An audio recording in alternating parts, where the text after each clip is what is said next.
Bismillahirrahmanirrahim. Assalamualaikum warahmatullahi wabarakatuh.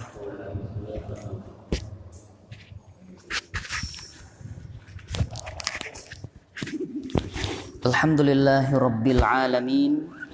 Wassalatu wassalamu ala Rasulillah wa ala alihi wa ashabihi ajma'in. Subhanaka la ilma lana illa ma 'allamtana innaka antal alimul hakim. Subhanaka la fahma lana illa ma fahamtana innaka antal jawadul karim. Rabbana zidna ilma warzuqna fahma. Allahumma amin ya rabbal alamin. Bapak Ibu para jamaah yang dimuliakan Allah, alhamdulillahirabbil alamin. Di kesempatan Sabtu pagi yang penuh berkah ini, Allah izinkan kita semuanya melaksanakan sholat subuh berjamaah. Dilanjutkan dengan mengkaji ayat-ayat Allah Subhanahu wa ta'ala. Kita niatkan duduk kita setelah sholat subuh ini sampai nanti matahari terbit, dalam rangka untuk iktikaf, sehingga nanti kita keluar dari Masjid An-Nur ini setelah sholat 2 rakaat. Kita akan mendapatkan pahala seperti melaksanakan haji dan umroh sempurna, sempurna, sempurna. Demikian kata baginda Rasulullah sallallahu alaihi wasallam. Pagi ini kita akan mengkaji surat Al-Muddatsir. Surat Al-Muddatsir. Ya. Dulu juz 30 kayaknya sudah selesai ya. Udah belum? Hah? Udah wajib? Oh belum ya? Nanti yang masih tersisa kita lanjutkan insyaallah. Surat Al-Muddatsir, ya, surat Al-Muddatsir ini sebagian mengatakan dia adalah surat yang pertama kali turun, berdasarkan kepada hadis dari Sayyiduna Jabir bin Abdullah yang beliau menceritakan ketika baginda Rasulullah sallallahu alaihi wasallam beliau naik dan turun gunung Jabal Nur atau Jabal Hira. Di situ beliau mendengar ada suara, "Ya Muhammad, ya Muhammad." Nabi mengatakan, "Aku menoleh ke kanan dan tidak kudapatkan siapa-siapa. Aku toleh ke kiri, ternyata juga kosong. Aku tengok ke depan, nihil. Aku tengok ke belakang juga tidak ada apa-apa. Ketika aku dongakkan kepala ke atas, aku lihat Jibril alaihi salam duduk di atas kursinya memenuhi cakrawala." Nah, kemudian beliau menggigil, pucat, ketakutan, kaget begitu ya. Dan pulang mengatakan, "Dasiruni, dasiruni," atau "Zammiluni, zammiluni." Kemudian ketika diselimuti, dalam kondisi berselimut itulah wahyu turun, "Ya ayyuhal muddatsir, qum fa'anzir wa rabbaka fakabbir," dan seterusnya. Ini pendapat yang menyatakan bahwa surat Al-Muddatsir ini pertama kali turun. Akan tetapi pendapat ini kemudian dibantah oleh hadis yang menyatakan, hadis dari Ibunda Aisyah, bahwa wahyu yang pertama itu adalah surat Al-Alaq, ya, surat Al-Alaq 1 sampai 5. Nah, disinilah kemudian para ulama mencoba mengkompromikan yang benar yang mana ini, yang Al-Alaq atau yang Al-Muddatsir, wahyu pertama yang turun kepada baginda Nabi sallallahu alaihi wasallam. Maka kemudian ditemukan jalan tengah bahwa memang kalau wahyu pertama yang turun secara mutlak yang pertama kali itu Al-Alaq 1 sampai 5. Adapun Al-Muddatsir adalah surat yang pertama kali turun setelah wahyu itu sempat terhenti beberapa saat. Nah, jadi kalau secara mutlak memang al-alaq lah 1 sampai 5 itu yang pertama kali turun. Nah, setelah turunnya surat al-alaq itu beberapa saat wahyu sempat terputus. Beberapa lama itu wahyu Jibril nggak turun-turun begitu. Sampai baginda Rasulullah Shallallahu Alaihi Wasallam naik turun berkali-kali ke Gua Hira. Turun naik apa naik turun? Naik turun ya. Naik turun. Beliau ingin memastikan ini sebenarnya benar atau hanya halusinasi ini. Kok datang sekali kemudian tidak nampak lagi gitu. Maka Nabi naik untuk memastikan. Ternyata juga berkali-kali naik itu Jibril tidak ketemu, tidak menampakkan dirinya. Hingga dalam satu riwayat Imam Bukhari memang, tapi ini ada sedikit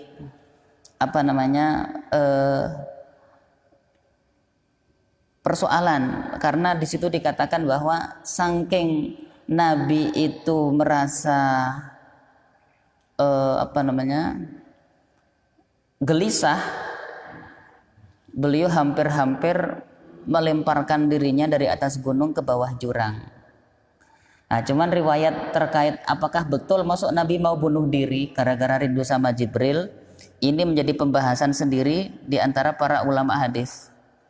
Ada yang mengatakan satu, walaupun ini riwayatnya Imam Bukhari, tapi ini bagian ini sebenarnya adalah ada tambahan dari perawi, bukan lafal hadis yang sesungguhnya. Jadi istilahnya hadisnya itu apa? Mudraj. Ada namanya istilah hadis mudraj. Jadi bukan lafal dari perawi yang menyatakan Nabi mau bunuh diri. Ini cara ulama untuk menjauhkan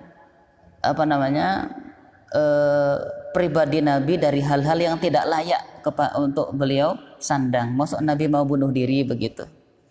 Pendapat yang pertama, jadi ada yang mempermasalahkan terkait dengan lafal hadisnya itu memang adalah tambahan, bukan lafal asli dari hadis. Yang kedua, pendapat lain mengatakan bahwa itu salah menilai. Jadi Nabi itu saking ingin cepat ketemu Jibril, beliau itu ada jurang dilihat, ada jurang lagi dilihat, yang memperhatikan seakan-akan Nabi kayak mau melemparkan dirinya ke bawah jurang, padahal tidak. Nabi hanya memastikan nggak ada gitu, mencari-cari.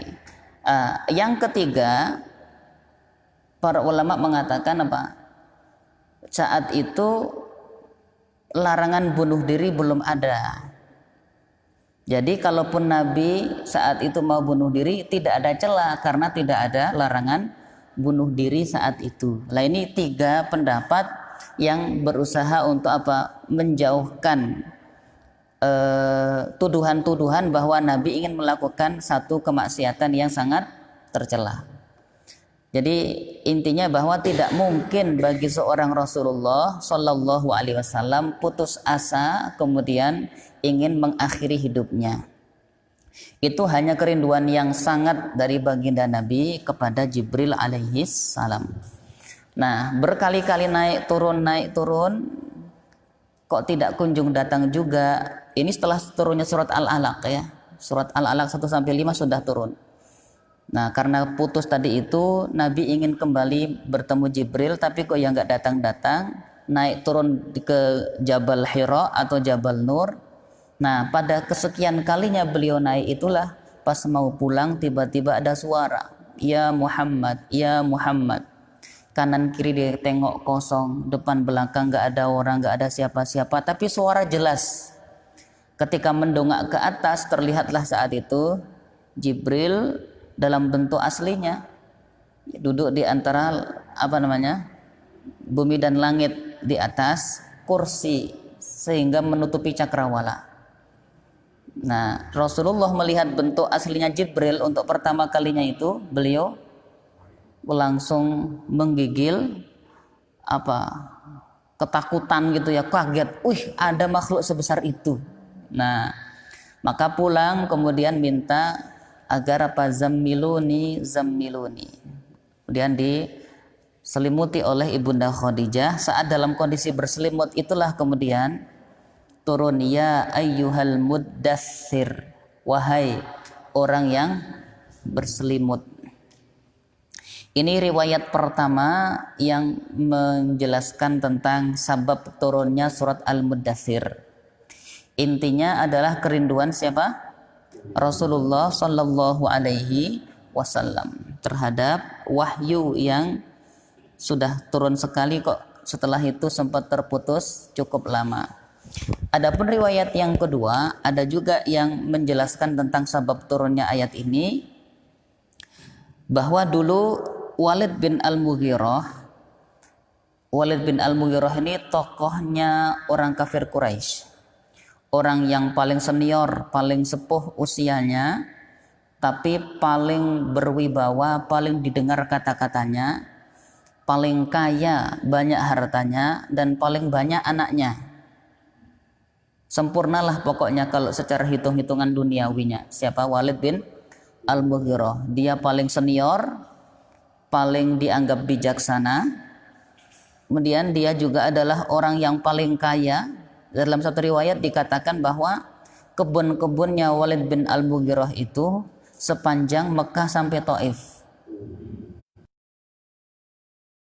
Pergi ke Taif dari Mekah pasti tahu nih berapa jauhnya Mekah ke Taif.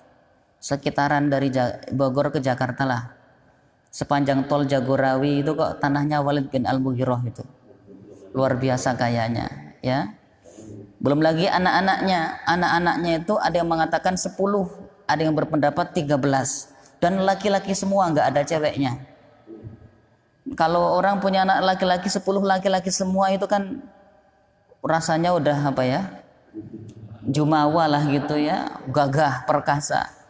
Dan dikatakan anak-anaknya ini semuanya maco, gagah, jagoan, jawara. Tidak pernah membiarkan ayahnya pergi kecuali semuanya itu mengawal. Keren ya, nggak perlu bodyguard bayaran karena anaknya sendiri sudah gagah-gagah semua. Di antara anaknya itu adalah Khalid bin Al-Walid. Nah, lihat satunya aja ini udah luar biasa, Khalid bin Walid. Nah, Khalid bin Al-Walid ini semasa masih dulu kafirnya juga adalah salah seorang yang kemanapun ayahnya pergi selalu mengawal. Nah, karena dia merasa paling kaya, paling banyak anaknya, paling banyak hartanya, paling banyak pengawalnya, sehingga dia merasa paling didengar kata-katanya, juga memang paling didengar ya kata-katanya. Dia merasa jumawa. Nah, suatu hari dia mengumpulkan orang-orang tokoh-tokoh Quraisy itu untuk makan-makan di rumahnya. Intinya ingin mencari satu julukan yang nanti disematkan kepada seorang Muhammad Sallallahu Alaihi Wasallam, agar dengan julukan ini orang-orang tidak lagi mendengarkan kata-katanya, tidak lagi mau mengikutinya, karena pengaruh Nabi Muhammad itu Sallallahu Alaihi Wasallam di tengah orang-orang Mekah sangat besar. Banyak sekali orang itu yang tertarik dengan kepribadiannya, tersihir dengan kata-katanya dan percaya dengan apapun yang dia katakan. Lah ini tidak boleh dibiarkan ini yang begini. Maka Walid mengumpulkan orang-orang kafir Quraisy, kita rusak namanya. Ayo kita cari julukan yang paling efektif agar orang-orang itu tidak lagi mau mengikutinya. Nah, disitulah nanti ada opsi-opsi. Kita sebut saja Muhammad itu tukang syair. Kata Walid bin Al-Mughirah, ini tidak cocok. Kok tukang syair gimana? Al-Qur'an yang dibaca oleh Muhammad itu sama sekali tidak mirip dengan syair. Dia jauh melampaui keindahan syair. Ini pengakuan objektifnya siapa? Walid bin Al-Mughirah. Ini nggak mungkin syair ini. Kalau syair nggak begini. Kalau syair nggak begini. Oke, kita sebut dia aja orang gila. Kata Walid bin Al-Mughirah, bagaimana kalian menyebut Muhammad orang gila? Lawang Muhammad itu setiap harinya jelas yang dikatakan pasti benar dan tidak pernah dia mengamuk di tengah jalan. Gimana mau mengatakan dia orang gila? Dia juga nggak pernah nusuk orang, ya kan? Kok dikatakan orang gila? Atau kita sebut saja dia adalah seorang pendusta. Pendusta. Bagaimana kalian menyebut Muhammad ini pendusta? Seumur-umur kita tidak pernah mendengar satupun kalimat keluar itu kalimat dusta dari lisannya. Jadi ini susah untuk mencari satu julukan yang akan merusak pribadi seorang Muhammad. Ini susah sekali. Semuanya ditolak sama Walid sendiri. Pendusta, nggak mungkin pendusta. Karena Walid bin Al-Mughirah itu dia sendiri meyakini bahwa yang dikatakan oleh Muhammad ini pasti betul. Contohnya ya, ini ada satu kisah unik Walid bin Al-Mughirah di surat Nun Al-Qalam itu ya. Jadi kan di surat Al-Qalam ada apa? Wala tuti' kulla hallafim mahin hammazim masya'im binamim manna'il lil khairi mu'tadin athim utullim ba'da dzalika zanim angkana dzamali wa banin. Itu berapa sifatnya di situ? Itu sifat-sifatnya Walid bin Al-Mughirah itu. Jadi Walid bin Al-Mughirah itu ketika disebut wala tuti halaf, yang suka dikit-dikit sumpah, dikit-dikit sumpah, dia mah nerima, memang aku begitu gitu. Halaf, mahin, orang yang apa? Hina, suka melakukan perbuatan yang hina durhaka. Dia terima, dia nggak protes. Pokoknya ketika disebut bahwa dia itu halaf, mahin, hamaz, masya'im binamim, manna'il lil khair, mu'tadin asim, dia terima semua. Memang aku begitu, kata Walid bin Al-Mughirah. Tapi ketika sifat yang zanim, di situ Walid nggak terima. Zanim itu apa zanim? Kalau kita lihat di kitab-kitab tafsir itu, zanim itu adalah orang yang mengklaim dirinya bagian dari suatu kaum padahal bukan. Ada orang Jawa ngaku-ngaku Sunda, lah itu namanya zanim itu. Ada orang apa namanya, atau orang Sunda tapi ngaku Jawa, nah itu zanim. Lah Walid bin Al-Mughirah tidak terima. Lu aku ini Quraisy asli, bapakku ini Mughirah, orang yang sangat terpandang, orang yang sangat kaya raya, bangsawan dan dihormati. Mosok Muhammad mengatakan aku ini seorang zanim, bukan orang Quraisy. Akhirnya apa? Tapi Muhammad ini nggak pernah dusta. Akhirnya dia datang ke ibunya, Walid ini marah-marah ke ibunya. Pokoknya bu, jujur bu, ini Muhammad mengatakan saya zanim dan Muhammad nggak pernah dusta. Tolong jelaskan, saya ini anak siapa sebenarnya gitu.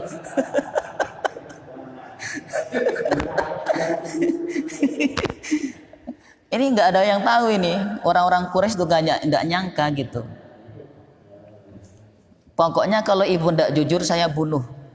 Ini kata Walid bin Al-Mughirah. Saya ini anaknya Mughirah apa bukan gitu. Ternyata apa kata ibunya? Ya sabar toleh. Memang sih sebenarnya bapakmu Mughirah itu nggak bisa punya anak, katanya gitu. Lu aku anaknya sopo, anak siapa ini? Kamu itu anaknya tukang penggembala kambing. Berarti saya bukan anaknya Mughirah, bukan. Ternyata benar kata apa? Zanim, benar dia bukan anaknya Mughirah. Cuman kan itu nggak disebar, disimpan, malu atau kalau dia ketahuan bukan anaknya Mughirah. Tapi ini membuktikan bahwa siapa? Rasulullah ternyata pun dalam hal yang semacam itu tetap dipercaya kata-katanya. Jadi sebenarnya orang-orang Quraisy itu tidak punya alasan untuk menolak apa? Kenabiannya Muhammad sallallahu alaihi wasallam. Satu lagi ada namanya Umayyah bin Khalaf. Umayyah bin Khalaf itu dulu tuannya Bilal. Saya pernah ceritakan kayaknya ya. Jadi Umayyah itu Umayyah itu kawan dekatnya Sa'ad bin Mu'adz. Sa'ad bin Mu'adz ini kepala suku Aus di Madinah. Tapi kan nanti Madinah termasuk Sa'ad bin Mu'adz kan masuk Islam. Tapi walaupun masuk Islam, Sa'ad bin Mu'adz ini karena teman dagang sudah sekian lama menjadi mitra dagangnya Umayyah bin Khalaf. Jadi mereka udah kayak saudara. Setiap kali Sa'ad bin Mu'adz ke Mekah pasti nginep di rumahnya siapa? Umayyah bin Khalaf. Sampai ketika ketika Rasulullah hijrah ke Madinah, Sa'ad bin Mu'adz pun menjadi pembelanya Nabi. Suatu saat Sa'ad bin Mu'adz ini ke Mekah. Setelah berdagang ke Mekah, mampir di rumahnya siapa? Umayyah bin Khalaf. Namanya teman dekat, akhirnya kan ya disuruh nginep. Suatu saat minta izin kepada Umayyah, Umayyah, aku mau tawaf dulu deh ke Ka'bah. Kata Umayyah, jangan dulu. Kamu ini udah terkenal sebagai pengikutnya Muhammad. Nanti kalau kamu keluar pas Ka'bah rame, kamu babak belur, aku yang susah. Jadi tetap ada apa? Pertemanannya itu tetap berguna gitu. Ya udah gimana enaknya? Nanti aku awasi dulu kondisi Ka'bah. Kalau sudah sepi, aku kabari kamu. Nanti aku antar kamu tawaf. Setia banget kan ya? Nah, akhirnya malam-malam sudah sepi, dikasih tahu, ayo kalau mau tawaf, Ka'bah udah sepi. Lah di luar dugaan, di tengah jalan ketemu sama Abu Jahal. Lah ini gembongnya orang Quraisy. Ketemu Abu Jahal. Ini siapa Umayyah? Ini temanku. Siapa? Sa'ad bin Mu'adz. Pengikutnya Muhammad dia kan? Yang di Madinah itu kan? Demi Allah tidak akan pernah aku izinkan dia untuk tawaf di Ka'bah. Akhirnya apa? Bersih tegang tuh. Kata Sa'ad bin Mu'adz, demi Allah kalau kamu tidak izinkan aku untuk tawaf di Ka'bah, seumur-umur tidak akan pernah aku izinkan kalian bangsa Quraisy untuk melewati Madinah kalau mau dagang ke Syam. Gak akan aku izinkan kamu mampir sama sekali. Wah, akhirnya kan yang gak enak siapa? Umayyah. Udah, gak usah ribut dah. Ini sahabatku, Anda juga teman akrabku. Udah kita enak-enakan aja dah. Tapi ini keberduaan ini udah panas nih Pak. Udah panas nih saat sama siapa? Abu Jahal. Udah nggak bisa didamaikan. Akhirnya di saat itulah ketika debat-debat begitu terucap dari lisannya Sa'ad bin Mu'adz, karena kesannya kok lama-lama ini Umayyah ini kok membela Abu Jahal nih kesannya. Karena dia bilang apa? Udah Sa'ad, kamu ngalah aja deh, nggak usah tawaf sekarang. Daripada kamu bahaya gitu. Loh kok kamu malah bela Abu Jahal? Aku ini tamumu, aku ini teman akrabmu dari dulu. Kok kamu nggak bela aku? Ketahuilah wahai Umayyah, aku pernah mendengar dari Rasulullah, dari Muhammad sallallahu alaihi wasallam, kamu ini nanti akan mati di tangan kaum Ansor. Kamu akan mati di tangan pengikutnya Muhammad. Langsung kaget Pak itu Pak. Umayyah kaget. Serius ini? Karena dia ketakutan. Soalnya kalau sudah yang mengatakan ini Muhammad benar gak kata dia ke Sa'ad? Serius aku ngomong, aku gak dusta. Kalau sudah yang ngomong Muhammad pasti nyata ini. Pasti akan terjadi betul ini. Akhirnya dia stres Pak, pulang. Jadi Abu Jahal sama Sa'ad tinggal berdua. Ternyata tidak lama Abu Jahal pun tiba-tiba kabur. Dia tuh nggak berani hadap-hadapan langsung dengan Sa'ad kecuali ada Umayyah. Akhirnya Sa'ad sendirian.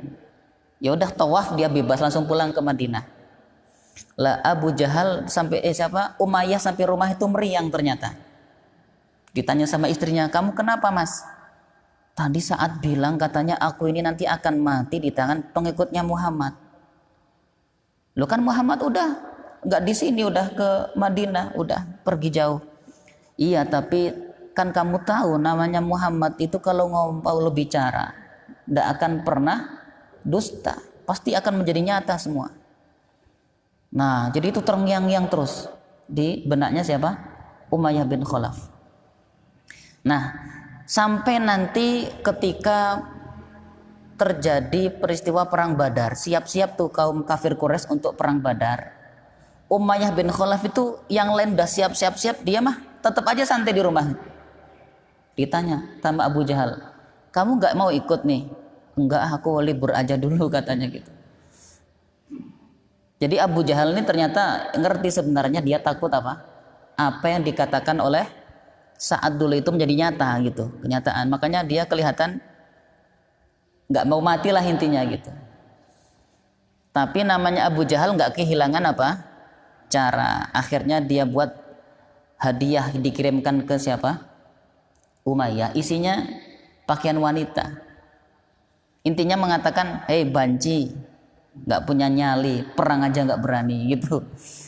Lah disitulah kemudian Umayyah nggak terima dibilang banci kayak perempuan nggak punya nyali. Dia pun akhirnya ikut siap-siap. Karena Umayyah bin Khalaf ini pengikutnya banyak, sepertiga dari pasukan Quraisy yang berangkat itu adalah di bawah siapa? Umayyah bin Khalaf. Orang kaya raya juga memang. Lah istrinya datang, Mas kamu jadi berangkat, katanya kemarin nggak mau ikut perang Badar, nggak mau ikut ke Madinah, belum tahu kalau ada perang Badar, ini baru rencana berangkatnya. Iya sih, masa aku dibilang banci, kan nggak terima aku. Tapi santai aja, nanti kalau sudah jalan di tengah-tengah pas istirahat aku pulang insya Allah. Aku pulang nanti, kalau pas istirahat aku menyelinap, aku bolos. Jadi kalau pas nanti pada lengah kondisi lagi istirahat di tengah jalan, paling aku jalan sebentar aja kok, biar Abu Jahal itu nggak terlalu apa merendahkan aku gitu. Jadi rencana dia mau bolos di tengah jalan, Pak. Abu Jahal nggak kehabisan akal. Pokoknya saat ada kemungkinan Umayyah itu bolos, dipepet terus. Pas istirahat diajak makan bareng gitu. Pas kemanapun pokoknya ngerapat terus. Sehingga tidak ada celah untuk Umayyah pulang ke Mekah. Pokoknya nggak sadar udah sampai di mana? Di medan perang Badar gitu. Ya, sampai juga akhirnya. Terjadilah peperangan dahsyat. Kita tahu kan perang Badar itu luar biasa, banyak yang gugur. Ceritanya nanti Umayyah bin Khalaf ini ditawan oleh Abdurrahman bin Auf. Termasuk mitra bisnisnya, kenal dekat mereka. Makanya ketika melihat Abdurrahman bin Auf yang datang, dia langsung, Abdurrahman, ikat aku dong, jadikan aku tawananmu. Kalau kamu nggak tawan aku mati hari ini, tolong ya please. Kamu kan tahu aku ini orang banyak harta. Nanti kalau kamu tawan aku siap membebaskan diriku, membayar dengan berapapun yang kamu minta. Kamu tahu aku punya segalanya. Maka Abdurrahman bin Auf ngerti, oh iya ya aku kenal baik sama kamu. Oke, akhirnya dia apa? Diikat sama Abdurrahman bin Auf.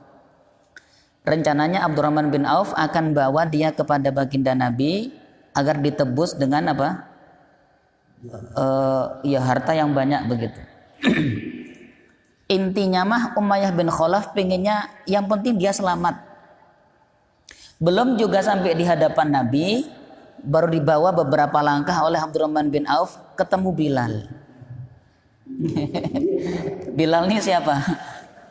Budaknya dulu yang suka disiksa itu. Bilal melihat Umayyah bin Khalaf, pokoknya dia harus mati hari ini. Gak akan aku biarkan dia hidup. Abdurrahman, serahkan padaku. Enggak, ini tawananku. Pokoknya serahkan. Enggak, ini ribut Pak. Abdurrahman sama Bilal. Pokoknya dia harus mati hari ini. Itu diceritakan bahwa sampai Abdurrahman bin Auf itu jadi tamengnya siapa? Umayyah. Sampai Umayyah itu menjatuhkan diri, ditutupi sama badannya siapa? Abdurrahman bin Auf. Tapi namanya Bilal nggak kehilangan akal, ditusuk dari bawah tuh, ceros gitu. Sampai akhirnya betul apa yang dikatakan oleh Sa'ad bin Mu'adz tadi, bahwa Umayyah bin Khalaf mati di tangan pengikutnya Muhammad sallallahu alaihi wasallam. Ya, itulah di antara tidak mungkinnya orang kafir Quraisy mengatakan atau menyematkan bahwa Muhammad itu sang pendusta. Ini mustahil. Nah, semua opsi-opsi dikeluarkan, diusulkan, tidak satupun yang diterima oleh Walid bin Al-Mughirah sebagai ketua sidang tentunya. Maka Walid bin Al-Mughirah kemudian keluar dari tempat sidang. Orang-orang merasa bahwa wah, ini Walid jangan-jangan semua opsi ditolak. Jangan-jangan dia itu sebenarnya mungkin sudah jadi pengikutnya Muhammad ini. Orang-orang mulai bisik-bisik tuh di situ. Maka Abu Jahal langsung mengatakan, biar saya yang tangani, itu urusan saya.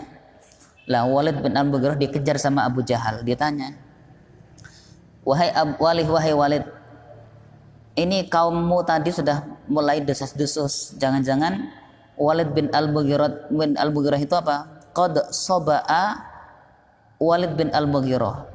Jangan-jangan Walid ini udah keluar dari agama kita, sudah jadi ikut pengikutnya Muhammad. Maka Walid saat itu mengatakan apa? Enak aja, tidak mungkin saya menjadi pengikutnya Muhammad. Saya keluar dari sidang itu memang karena melihat kalian on semua. Nah, mosok cari satu saja julukan buat Muhammad nggak dapat. Kalau saya pikir-pikir, Muhammad itu apa yang dia katakan adalah sihir yang dia pelajari dari para pendahulunya. Makanya nanti ada apa? Wa qala in hadza illa sihrun yu'thar. Nah, terakhir inilah yang mengatakan Muhammad tukang sihir, itu yang kemudian diviralkan. Pendapatnya Walid bin Al-Mughirah itu kemudian diviralkan. Jadi kalau ada nabi jalan, hei tukang sihir. Nabi jalan lagi ketemu orang lain, hei tukang sihir. Itulah yang membuat Nabi kemudian baper tingkat tinggi. Merasa sedih sekali, kok aku dipanggil tukang sihir. Maka beliau kemudian pulang ke rumah, minta diselimuti, menenangkan diri. Di saat itulah turun ya ayyuhal muddatsir. Ini versi yang kedua. Jadi ada berapa sebabun nuzulnya? Ada dua versi sababun nuzul terkait turunnya surat Al-Muddatsir. Tapi pendapat yang paling kuat yang pertama tadi, bahwa surat ini turun terkait tadi kerinduannya Nabi. Sekian lama wahyu tidak turun, kemudian melihat Jibril dalam bentuk aslinya, beliau kaget, keringat dingin, pucat, pulang. Ketika berselimut, turunlah ya ayyuhal muddatsir. Baik, selanjutnya ternyata di dalam Al-Quran kita selalu mendapati bahwa panggilan Allah kepada Rasulullah Sallallahu Alaihi Wasallam itu hanya dengan dua model.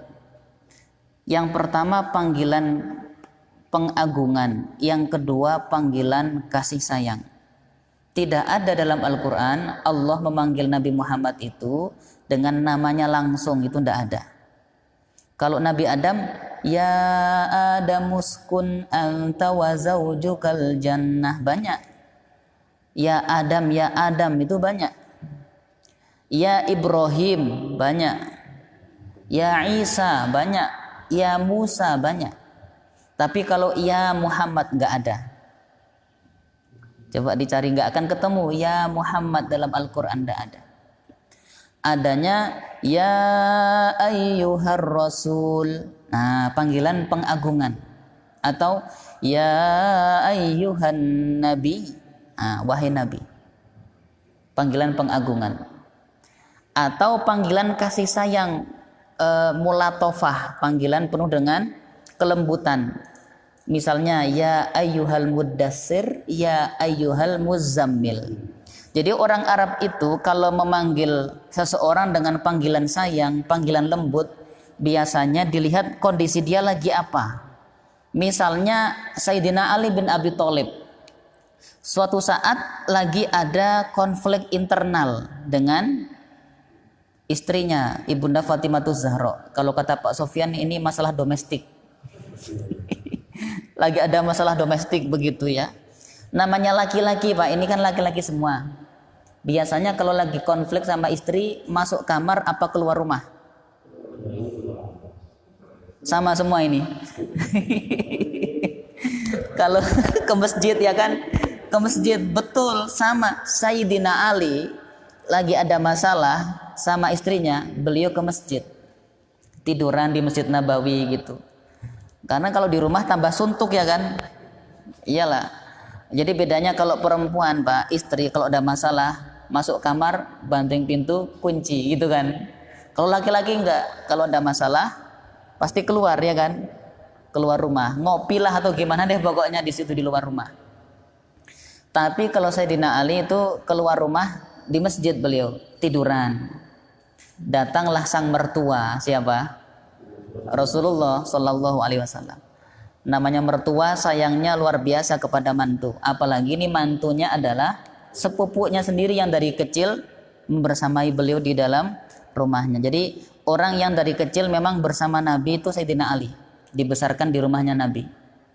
Makanya melihat Sayyidina Ali dalam kondisi tiduran, badannya penuh dengan debu, dipanggil, ya Abat Turab, wahai lelaki yang berdebu. Itu panggilan kasih sayang. Lagi ngapain dia? Lah itulah dipanggil. Ya. Kalau yang lagi ngopi berarti apa? Ya Abal Qahwah gitu. Lagi ngopi. Nah, itu orang Arab begitu Pak, kalau manggil panggilan sayang itu dilihat dia lagi apa. Maka dipakailah model ini dalam Al-Quran. Nah, Allah memanggil Rasulnya dalam kondisi apa dia? Oh lagi selimutan, maka ya ayyuhal muddatsir. Ada lagi ya ayyuhal muzammil. Ini panggilan mulatofah atau panggilan kasih sayang. Nah, surat Al-Muddatsir ini juga menurut para ulama bahwa inilah ketika surat ini turun, di waktu inilah pelantikan seorang Muhammad sallallahu alaihi wasallam menjadi rasul. Adapun menjadi nabi kapan? Saat turun surat Al-Alaq, itu beliau diangkat menjadi nabi.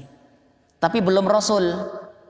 Tapi surat Al-Muddatsir disinilah Nabi diangkat menjadi Rasul karena ada kata-kata kum fa'angzir, bangkitlah dan sampaikanlah kepada manusia apa yang sudah Allah wahyukan kepadamu. Kan bedanya Nabi dan Rasul apa? Kalau Nabi menerima wahyu tapi belum ada kewajiban menyampaikan. Kalau Rasul menerima wahyu dan diperintahkan untuk menyampaikan. Nah, makanya ketika ada kum fa'angzir, lah disitulah perintah memberikan ingdar, peringatan kepada manusia tentang adanya neraka, surga, akhirat dan lain sebagainya. Walaupun ada juga yang mengatakan namanya nabi itu adalah orang yang diutus mendapatkan wahyu tapi tidak membawa risalah baru. Tugasnya hanya meneruskan risalah atau syariat Rasul sebelumnya. Makanya misalnya ada nabi siapa? Setelah Nabi Musa, misalnya ada nabi siapa itu? Daniel atau siapa?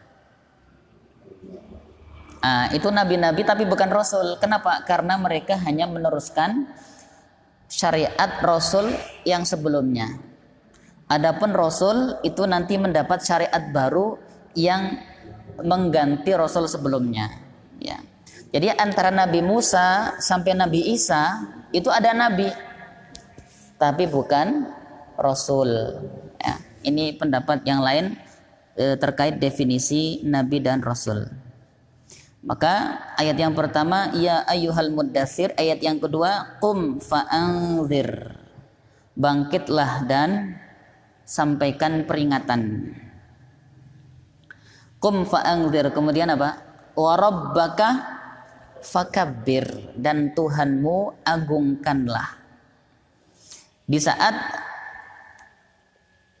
orang-orang kafir, orang-orang Quraisy zaman itu adalah banyak yang tidak mengagungkan Allah tapi malah mengagungkan berhala, Lata, Uzza, Manat. Dan persepsi mereka tentang Allah itu berbeda dengan persepsi kita tentang Allah, beda. Jadi kalau orang-orang kafir Quraisy, mereka mengenal Allah sebagai apa? Tuhan yang memiliki anak. Makanya orang Quraisy mengatakan al malaikatu banatullah. Malaikat-malaikat itu putri-putrinya Allah. Makanya malaikat bahasa Inggrisnya apa? Angel itu laki-laki apa perempuan bisanya? Perempuan. Angel.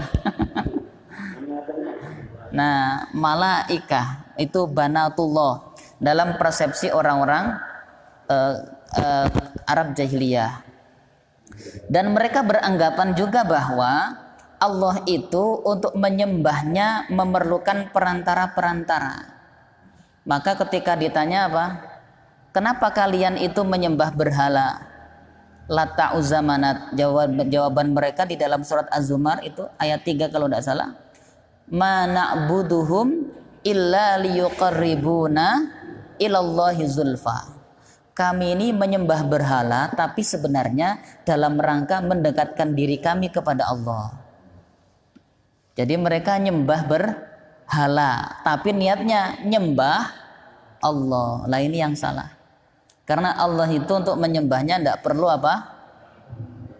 Nggak perlu nyembah Tuhan-Tuhan junior untuk menyembah Allah gitu. Jadi kalau Allah itu disembah langsung aja nyembah Allah, jangan melalui berhala-berhala. Ingat di sini kalimatnya kalau dalam surat Az-Zumar itu ma na'buduhum illa liyuqarribuna ilallahi zulfa. Jadi orang kafir Quraisy itu memang menyembah berhala, tapi nyembahnya itu dalam rangka mendekatkan diri kepada Allah. Jadi ada Tuhan junior, ada nanti dianggapnya Allah Tuhan senior gitu. Nah ini salahnya di situ. Nah tentu ini apa? Jangan kita tarik ayat ini untuk menghukumi saudara-saudara kita kaum muslimin yang melakukan tawasul. Beda babnya. Kalau tawasul itu nggak nyembah, iya kan? Ada yang mengatakan loh itu kok nyembah wali. Itu kok nyembah nabi, berdoa, bertawasul dengan nabi, bertawasul dengan wali. Itu bukan menyembah, itu beda babnya. Beda, tidak sama, tidak. Tawasul dengan nyembah itu beda. Kalau nyembah itu berarti kita apa? Tunduk, patuh, mengagungkan. Tapi kalau tawasul apa? Tawasul itu menjadikan makhluk yang dicintai Allah sebagai apa? Kayak kita mau pergi ke raja, apa namanya? Lantaran apa? Bawa oleh-oleh gitu, biar apa? Diterima dengan baik. Itu kalau makhluk. Tapi kan Allah apa? Bukan makhluk, Allah itu Sang Pencipta. Tapi memang perintah tawasul itu Allah yang mengatakan di dalam surat Al-Maidah kan, ya ayyuhalladzina amanu taqullaha wabtaghu ilaihil wasilah. Bertakwalah kepada Allah dan carilah wasilah. Wasilah itu maksudnya apa? Kita berdoa misalnya dengan amal soleh. Amal soleh itu sebagai wasilah untuk kita agar doa kita dikabulkan sama, karena Allah cinta sama amal soleh, ya kan? Maka boleh kita menggunakan amal soleh berdoa kepada Allah. Allah cinta sama Nabi, cinta. Baik Nabi itu mati maupun hidup, Allah tetap cinta sama Nabi.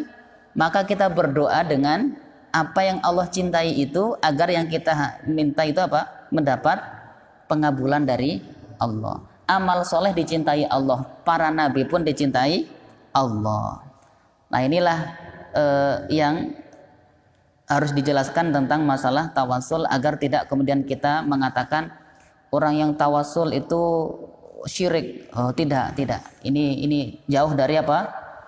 Jauh dari kebenaran. Bahkan yang menjadi referensi utama dalam hal tidak diperbolehkannya tawasul yaitu Al-Imam Ibnu Taimiyah dan Syekh Muhammad bin Abdul Wahab. Memang beliau berdua termasuk yang tidak menyukai tawasul dengan orang yang sudah meninggal, misalnya nabi maupun wali.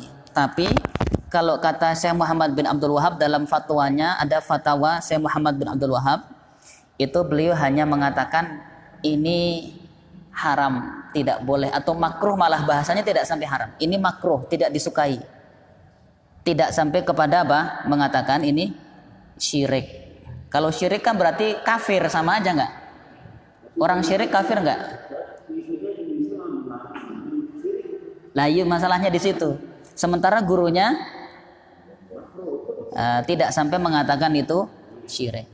Ibnu Taimiyah juga begitu. Beliau tidak setuju dengan tawasul menggunakan para anbiya atau aulia yang sudah meninggal, tapi tidak sampai mengatakan ini perbuatan syirik. Ini dalam fatwanya. Makanya ini yang kita harus hati-hati. Kalau orang yang dengan wali atau menabi itu dikatakan syirik, maka mayoritas kaum muslimin di Indonesia ini kafir semua. Iya apa tidak? Belum lagi betapa banyak kaum muslimin di luar sana yang juga masih melakukan tawasul. Kalau mereka itu kemudian dikatakan syirik, kafir, yang nggak kafir tinggal berapa persen? Nah ini makanya, padahal umatnya Nabi Muhammad SAW sudah mendapat garansi, la yajtami'u ummati ala dhalalah. Tidak mungkin umatku ini bersepakat untuk melaksanakan kesesatan. Dan Nabi sudah pernah mengatakan, aku tidak takut umatku ini akan jatuh kembali kepada syirik, menyembah selain Allah. Aku tidak khawatir itu akan terjadi. Yang aku khawatirkan adalah nanti umatku ini jatuh kepada apa? Cinta dunia yang menggurita. Yang paling ditakutkan Nabi terkait umat ini adalah dua. Satu, takut umat ini akan hanya yang dicari itu dunia terus. Yang kedua adalah jatuh kepada syirik kecil, yaitu riya. Tapi Nabi tidak pernah mengkhawatirkan umatnya akan jatuh kepada syirik besar. Kenapa? Karena sudah umat ini sudah mendapatkan risalahnya dengan sangat jelas. Adapun ada 1, 2, 3 yang nyembah Nyi Roro Kidul masih ada, tapi nggak akan mungkin itu menjadi mayoritas, nggak mungkin. Ada sebagian mungkin masih menyembah Nyi Roro Kaler. Ada yang masih mengagungkan siapa lagi? Nyi Blorong. Ada itu di tengah-tengah kaum muslimin, ada masih yang begitu. Tapi itu adalah tidak akan mungkin mewarnai sebagian besar kaum muslimin. Itu hanya kecil, sedikit sekali. Tapi kalau kemudian yang bertawasul itu dikatakan syirik, kafir, itu berarti malah mayoritas dari umat ini berarti sudah melakukan, dan ini tidak mungkin terjadi pada umat Nabi Muhammad Sallallahu Alaihi Wasallam. Makanya kalau kita termasuk orang yang nggak setuju dengan tawasul yang menggunakan para wali maupun para nabi yang sudah meninggal dunia, ya nggak usah dilaksanakan, wong itu nggak wajib. Tapi jangan kemudian mengvonis yang melakukan itu sebagai orang telah melakukan syirik akbar, keluar dari agama Islam. Lah ini berbahaya sekali. Bisa berbalik malah itu, karena yang mengatakan kepada saudaranya kamu kafir, faqad ba'a ahaduhuma. Kalau bukan yang dituduh itu kafir, ya yang menuduh itu malah mendapat dosa kekufuran. Lah ini bahaya sekali. Maka jangan sampai masalah yang hukum yang asal dalilnya itu masih dhanniyud dilalah itu menjadikan kita saling kafir mengkafirkan. Jadi ada nas-nas atau ayat-ayat atau lafal-lafal hadis yang itu sifatnya dhanniyud dilalah. Ini biasanya adalah yang memberi peluang para ahli ijtihad untuk berbeda pendapat. Dhanni itu masih bisa diartikan, ditafsirkan banyak penafsiran. Tapi kalau sudah qat'iyyud dilalah, qul huwallahu ahad, Allah itu esa. Ada yang masih mengatakan Allah itu 3. Nah yang ini jelas syirik, kafir. Tidak bisa ditolerir pendapat itu, keluar dari agama yang mengatakan bahwa Allah lebih dari 1. Itu tidak, itu pasti sudah keluar dari Islam. Tapi yang wilayahnya dhanniyud dilalah ini adalah menjadikan para ulama itu bisa atau berpotensi berbeda pendapat. Jadi dalam masalah ini tawasul itu bukan masalah akidah, tapi lebih tepatnya adalah perbedaan cara berdoa, maksudnya wilayah ibadah. Namanya ibadah itu kan kadang berbeda ya. Ada yang beribadahnya ini kunut, ini tidak. Ini ada yang ibadahnya misalnya apa? Mempercayai ada malam nisfu Sya'ban, terus melakukan ritual sholat di masjid, tilawah macam-macam. Ada yang mengatakan nggak boleh. Itu wilayah apa? Ibadah. Sangat mungkin untuk berbeda. Bukan masalah akidah. Ini harus dibedakan. Jam berapa ini? Sudah syuruk ya? Hah? Sudah, ya udah. Kalau sudah kita cukupkan dulu. Sampai pada ayat ketiga, wa rabbaka fakabbir. Rabbaka fakabbir. Jadi Tuhanmu agungkanlah. Cara mengagungkan Allah gimana? Dengan mengenal Allah dengan pengenalan yang benar, juga dengan mengesahkan Allah, tidak menyekutukan dengan yang lainnya. Inilah diantara cara wa rabbaka fakabbir, mengagungkan Allah subhanahu wa ta'ala. Baik, ini saja dulu 3 ayat tadi sama sebabun nuzul. Nanti pertemuan berikutnya wasiyabaka fatahhir. Tapi entah kapan kita akan ketemu lagi, nanti sambil melihat kondisi. Karena ini saya sudah harus mulai intens bolak-balik ke Jawa Tengah, Pak. Ini nanti sore jam 3 balik lagi ke Purworejo. Karena kondisi Bapak masih pemulihan, belum boleh capek-capek. Jadi sekarang saya yang membackup semua ya, jadwal ceramahnya, kegiatannya di Jawa Tengah itu sementara ini saya membackup.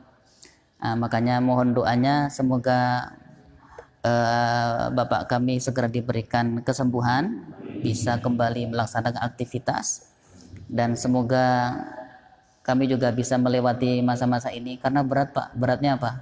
LDR. Ini 2 minggu kemarin di Jawa, pulang 3 hari udah harus balik lagi ke sana. Nah ini juga ya namanya juga lagi diuji ya, semoga semuanya diberikan kesabaran dan pahala yang besar. Insya Allah kita ketemu lagi, nanti kita lanjutkan surat Al-Muddatsir ayat 4. Insya Allah. Allahumma alimna ma yanfa'una wanfa'na bima 'allamtana warzuqna ilman nafi'a. Allahumma hdina wahdi bina waj'alna sababan liman ihtada birahmatika ya arhamar rahimin. Wa sallallahu ala sayyidina Muhammadin wa ala alihi wa ashabihi ajma'in walhamdulillahi rabbil alamin. Subhanakallahumma wa bihamdika asyhadu an la ilaha illa anta astaghfiruka wa atubu ilaik. Assalamualaikum warahmatullahi wabarakatuh.